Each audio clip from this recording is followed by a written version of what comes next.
April থেকে ব্রিটেনে গাড়ি insurance, stump duty, holiday house এবং আয়কর সহ ৯টি বিষয়ে ট্যাক্সের বড় পরিবর্তন আসছে। ২০২৫ সালের এপ্রিল মাস থেকে যুক্তরাজ্যে চালু হয়েছে একাধিক বড় আর্থিক এবং কস্ট সংক্রান্ত পরিবর্তন।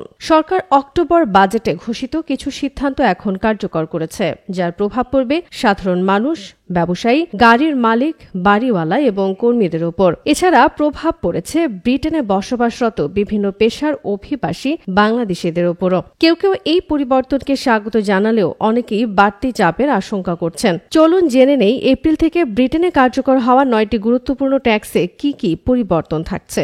ন্যাশনাল ইন্স্যুরেন্স ৬ এপ্রিল ২০২৫ থেকে নিয়োগকারীদের জন্য জাতীয় বীমা কন্ট্রিবিউশন ১.২% পয়েন্টে বেড়ে ১৫% হয়েছে।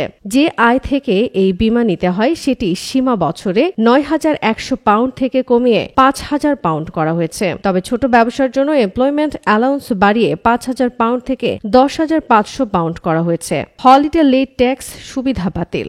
ছুটির বাড়ি ভাড়ায় যারা আয় করতেন অথবা যারা হলিডে হাউস ভাড়া দিয়ে আয় করতেন তাদের জন্য আলাদা করে সুবিধা তুলে নেওয়া হয়েছে। এখন থেকে এই আয় সাধারণ সম্পত্তির আয়ের অংশ হিসেবে বিবেচিত হবে। স্ট্যাম্প ডিউটি পরিবর্তন। প্রথমবার বাড়ি কিনতে আগ্রহীদের জন্য ট্যাক্স মুক্ত সীমা ৪২৫,০০০ থেকে কমিয়ে ৩০০,০০০ করা হয়েছে। অন্যান্য ক্রেতাদের জন্য নীল রেট ব্যান্ড ২৫০,০০০ থেকে কমে হয়েছে ১২৫,০০০ পাউন্ড। ন্যূনতম মজুরি বৃদ্ধি। ২১ বছর বা তার বেশি বয়সীদের জন্য প্রতি ঘন্টায় নতুন মজুরি হয়েছে ১২ পাউন্ড ২১ পেন্স।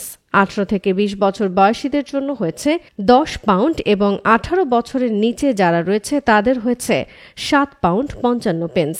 গাড়ির ট্যাক্স পরিবর্তন। ইলেকট্রিক গাড়ির ট্যাক্সে ছাড় দেওয়া হয়েছে। এখন ইলেকট্রিক ভেহিকেল মালিকদের প্রথম বছরে দিতে হবে ১০ পাউন্ড এবং পরবর্তী বছরে ১৯৫ পাউন্ড। যেসব ইলেকট্রিক ভেহিকেলের মূল্য ৪০,০০০-এর বেশি তাদেরকে অতিরিক্ত বছরে ৪২৫ পাউন্ড দিতে হবে। সফট ড্রিঙ্কস লেভি বৃদ্ধি। কম শর্করাযুক্ত পানির ওপরে ট্যাক্স প্রতি লিটারে ১৮ পেন্স থেকে বেড়ে ১৯ পেন্স হয়েছে। বেশি শর্করাযুক্ত পানির জন্য এটি বেড়ে হয়েছে ২৫ পেন্স। অ্যালকোহলের ডিউটি হ্রাস। ড্রাগ, বিয়ার বা অ্যালকোহলের ওপর কর ১.৭% হ্রাস করা হয়েছে।